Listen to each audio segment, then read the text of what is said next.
नमस्कार दोस्तों, बहुत बहुत स्वागत है गवर्नमेंट एजुकेशन में। मेरा नाम है जितेंद्र, आप सभी का स्वागत करता हूं। तो दोस्तों, ये हमारा लास्ट पार्ट है, जो कि एमपी आईटीआई ट्रेनिंग में एमपी जीके के क्वेश्चन पूछे गए थे। और इससे पहले कि अगर आपने वीडियो नहीं देखे तो यहाँ पर एक आई का बटन आ रहा होगा, उस पर क्लिक करके देख सकते हो। आपको सारी वीडियो की प्लेलिस्ट मिल जाएगी। और इसके बाद जो है, ये 25 क्वेश्चन पूछे जाते हैं और 75 क्वेश्चन जो है वो कंप्यूटर के पूछे जाते हैं। तो आने वाले दिनों में हम कंप्यूटर जो है वो काफ़ी अच्छे से डिस्कस करेंगे। तो एमपी जीके हो जाएगी, बाकी एक जीके की जो है वो सीरीज चलेगी। और जो जेल प्रहरी के एस्पिरेंट है, जो भी तैयारी कर रहे हैं, तो उनके लिए भी यहाँ पर आपको वीडियो प्रोवाइड हो जाएंगे आने वाले दिनों में। ओके, तो चलिए हम आज का वीडियो स्टार्ट करते हैं। देखिए, फर्स्ट क्वेश्चन क्या कहा गया है इसमें, कि भोपाल स्थित हवाई अड्डे को किस नाम से जाना जाता है। तो भोपाल जो है वो राजा भोज की नगरी के नाम से जानी जाती है, तो उन्हीं के नाम पे रखा गया है। तो राजा भोज हवाई अड्डा, तो इसका आंसर हो जाएगा ए ऑप्शन। याद रखना है, भोपाल जो है वो मध्य प्रदेश की राजधानी है। यहाँ पर जो है वो झीलों की नगरी, राजा भोज की नगरी कहा जाता है।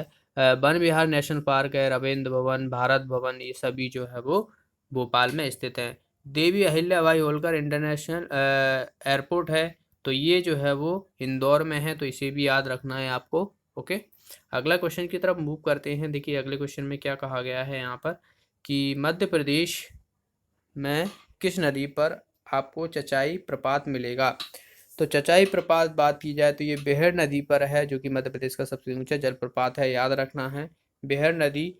और ये जो है वो रीवा में है। ओके, तो रीवा में याद रखना है। और बेहर नदी जो है वो दरअसल कौन किसकी सहायक नदी है, तमस नदी की सहायक नदी है। तो ये भी याद रखना, आपको मिल जाएगा क्वेश्चन देखने को।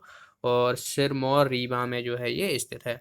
अगला क्वेश्चन है यहाँ पर, कि निम्न में से कौन से लेखक छायावादी कवि छायावादी लेखन शैली से जाने जाते हैं। तो छायावादी लेखन जो शैली है वो दरअसल महादेवी वर्मा जो है वो इस नाम से जानी जाती हैं। तो इनका आंसर हो जाएगा डी ऑप्शन।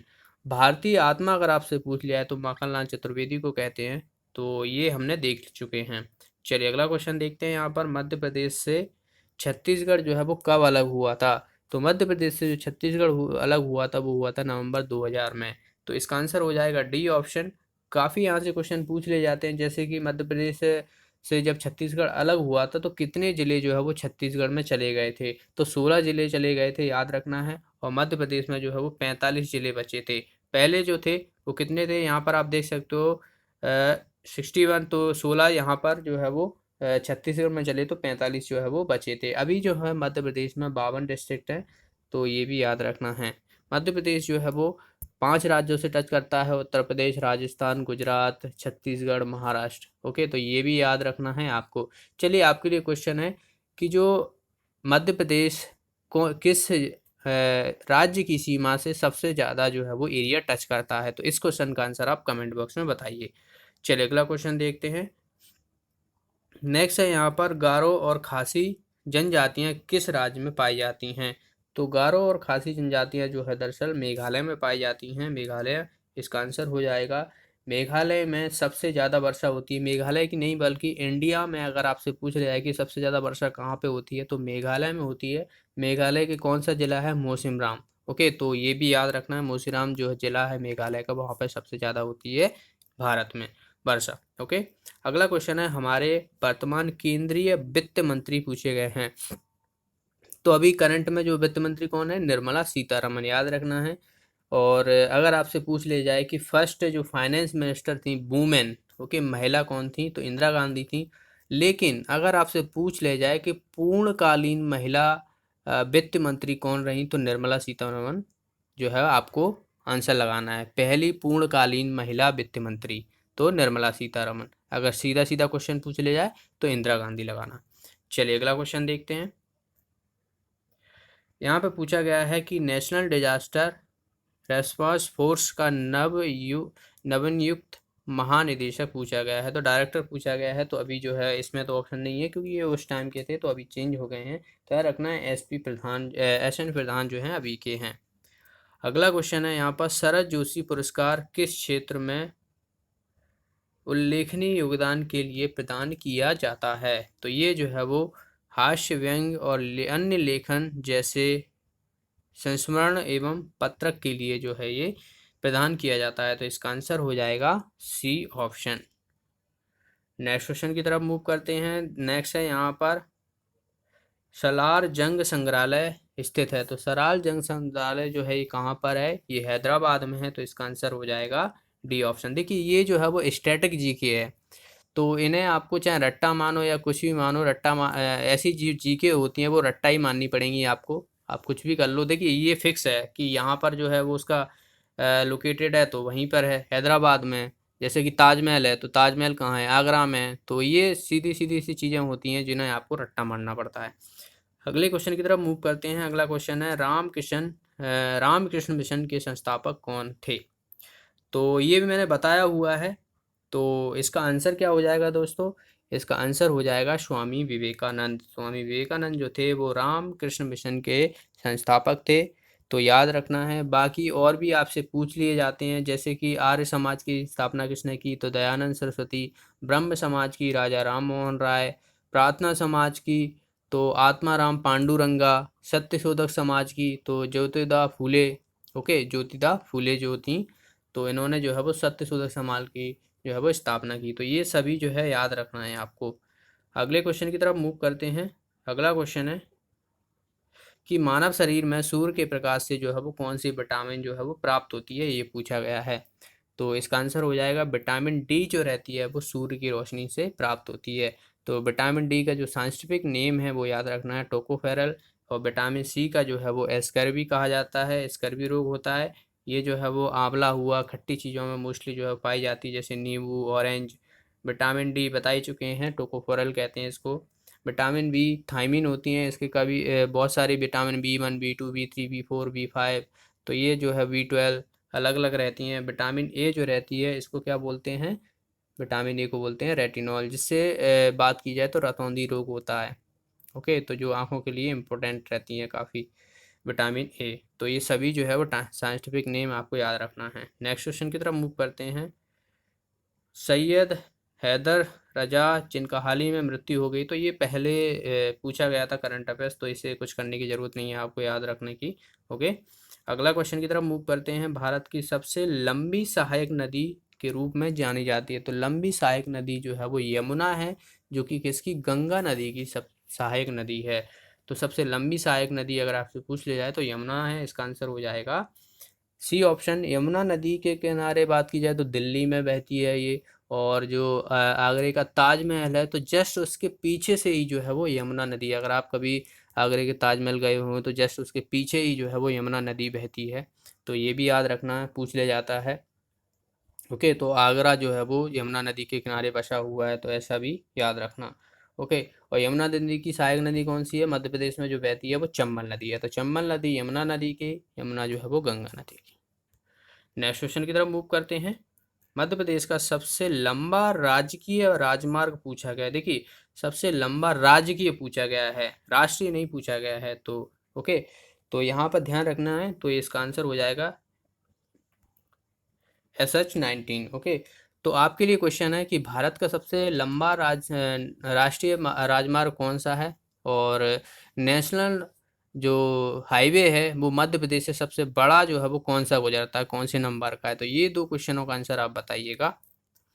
अगले क्वेश्चन की तरफ मूव करते हैं। पोर्ट ब्लेयर कहाँ स्थित है? तो पोर्ट ब्लेयर जो है वो दक्षिणी अंडमान में स्थित है। तो इसका आंसर हो जाएगा बी ऑप्शन। याद रखना है 10 डिग्री चैनल को जो है वो सेपरेट करता है कौन को? अंडमान और निकोबार को। और 9 डिग्री जो है वो किसको? लक्षद्वीप और मिनिकॉय को। तो ये दोनों ही याद रखना है। 10 डिग्री जो है वो अंडमान निकोबार को अलग करता है, 9 डिग्री जो है वो लक्षद्वीप और मिनिकॉय को करता है।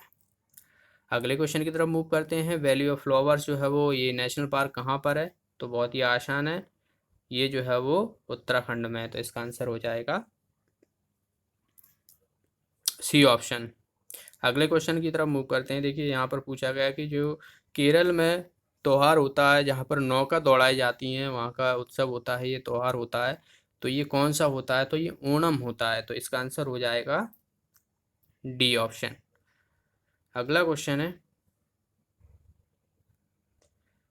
Bureau of police research and development का मुख्यालय कहाँ स्थित है? तो इसका आंसर हो जाएगा न्यू दिल्ली।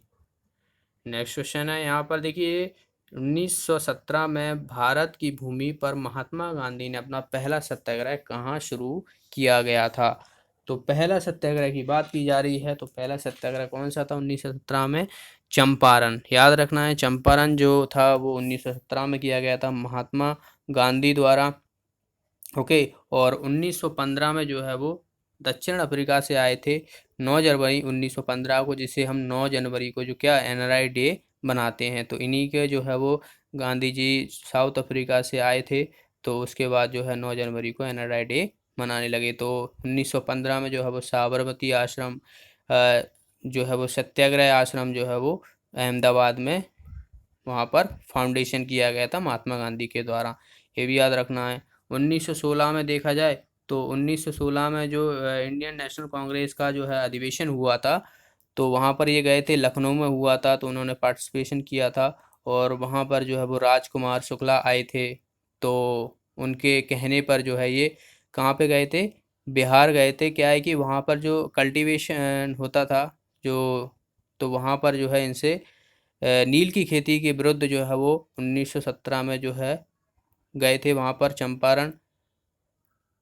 तो इसके दौरान जो है वहाँ से उपाधि प्राप्त हुई थी उनको, तो ये याद रखना है। बाकी 1918 में जो है हंगर स्ट्राइक की थी पहली बार। 1919 में जो है वो जलियांवाला बाग हत्याकांड हुआ था, जिसके चलते हुए महात्मा गांधी ने ऑल इंडिया खिलाफत मूवमेंट जो है वो शुरू कर दिया गया था। तो ये सब जो हैं कुछ चीज़ें हैं, बहुत सारी चीज़ें हैं महात्मा गांधी के बारे में, ये सभी याद रखना है आपको। नेक्स्ट क्वेश्चन है यहाँ पर, मध्य प्रदेश के किस स्थान को डेटर ऑफ इंडिया कहा जाता है? तो बहुत ही आसान है, पीतमपुर को कहा जाता है। तो इसका आंसर हो जाएगा सी ऑप्शन। पीतमपुर जो है ऑटोमोबाइल्स के लिए ज़्यादा जाना जाता है, तो वहाँ पर ऑटो टेस्टिंग जो है एशिया का सबसे बड़ा ऑटो टेस्टिंग भी वहीं पर स्टार्ट हुआ था। तो ये जो है वो पहले करंट अफेयर्स में आया था, तो ये याद रखना है आपको। नेक्स्ट क्वेश्चन है यहाँ पर, देखिए 2017 का फीफा अंडर 70 जो है वो मेजबानी करेगा, तो ये उस समय का है, तो इसे करने की कुछ ज़रूरत नहीं है आपको। अगला क्वेश्चन है यहाँ पर, मध्य प्रदेश आदिवासी लोक कला अकादमी द्वारा खजुराहो में आयोजित होने वाले वार्षिक नृत्य महोत्सव का आयोजन का जो है वो नाम क्या होता है? तो इसका आंसर हो जाएगा लोक रंजन। ओके। तो ये जो है वो फरवरी के महीने में होता है। खजुराहो जो है वो मध्य प्रदेश में छत्तीसगढ़ छतरपुर में है, और इसे यूनेस्को में शामिल किया गया था 1986 में, याद रखना है। उसके बाद जो है वो 1989 में सांची को किया गया था, और उसके बाद जो है वो बात की जाए तो भीमबेटका को जो है वो 2003 में जो है वो शामिल किया गया था यूनेस्को में। मध्य प्रदेश में 3 ही साइट हैं, तो इन्हें भी याद रखना है। मैं बार बार आपको रिवाइज कराता हूँ, क्योंकि यही चीज़ें आपसे पूछी जानी है, कुछ नया नहीं वो पूछा जाएगा। मैं बता रहा हूँ कुछ नया नहीं पूछा जाएगा, यही पूछी जाएंगी आपको चीज़ें, तो आप इन्हें ही रिवाइज कीजिए। नया कुछ करने की बिल्कुल ज़रूरत नहीं है। नया जो है वो करंट अफेयर्स है, करंट अफेयर्स जो रहता है वही आपसे नया पूछा जाएगा, बाकी इनमें कुछ नहीं है। ये सदाबहार क्वेश्चन होते हैं, हर एग्जाम में पूछ लिए जाते हैं आपसे। ओके। तो बार बार रिवाइज करते जाइए, क्या जा रहा है आपका। ओके। आपके लिए ये एडवांटेज रहेगा आगे चल के। अगला क्वेश्चन है यहाँ पर, मध्य प्रदेश में निर्धन जरूरतमंद वंचित वंचित परिवारों की बेटियां अथवा विधवाओं, तलाकशुदा महिलाओं के अलावा विवाह के लिए वित्तीय सहायता प्रदान करने के लिए योजना शुरू की गई थी, तो वो कौन सी योजना थी? वो सी मुख्यमंत्री कन्यादान योजना। तो इसका आंसर हो जाएगा सी ऑप्शन। अगला क्वेश्चन है यहाँ पर, झारखंड की राजधानी पूछा गया है, तो देखिए बहुत ही आसान है, झारखंड की राजधानी जो है वो रांची है। ओके। तो याद रखना, झारखंड जो है वो सब मध्य भारत में सबसे ज़्यादा जो कोयला होता है ना, वो झारखंड में होता है, तो ये भी याद रखना है आपको। नेक्स्ट और लास्ट क्वेश्चन है यहाँ पर, पूछा गया है कि नोबेल पुरस्कार के निम्न विजेताओं में से वनोन्मूलन के विरुद्ध लड़ने वाले व्यक्ति कौन थे? तो इन्होंने जो है वनों के लिए डिफॉरेस्टेशन होता था, तो उनके अगेंस्ट जो है वो लड़ाई की थी। तो इसका आंसर क्या हो जाएगा? इसका आंसर हो जाएगा बंगारी मथाई। तो सी ऑप्शन जो है। और मध्य प्रदेश में बात की जाए तो जो कैलाश सत्यार्थी थे, तो उन्हें नोबेल प्राइज़ मिला था 2014 में, जिन्होंने जो है वो बचपन बचाओ आंदोलन शुरू किया गया था छोटे बच्चों के लिए। ओके। तो ये थे 25 क्वेश्चन। आई होप सारे क्वेश्चन समझ में आए होंगे। जो भी एडिशनल इन्फॉर्मेशन दी हुई हो तो दी है, तो इसे भी याद रखिएगा, काफ़ी इम्पोर्टेंट है। ओके। तो वीडियो को लाइक और शेयर ज़रूर करें, और जो भी साथी नए हैं चैनल को सब्सक्राइब भी कर लें। और बेल आइकन पर जरूर प्रेस करें, जिसके माध्यम से आपको वीडियो का नोटिफिकेशन मिलता रहेगा। तो आज के इस वीडियो में इतना ही, मिलते हैं अगले वीडियो में। Thanks for watching the video, have a nice day.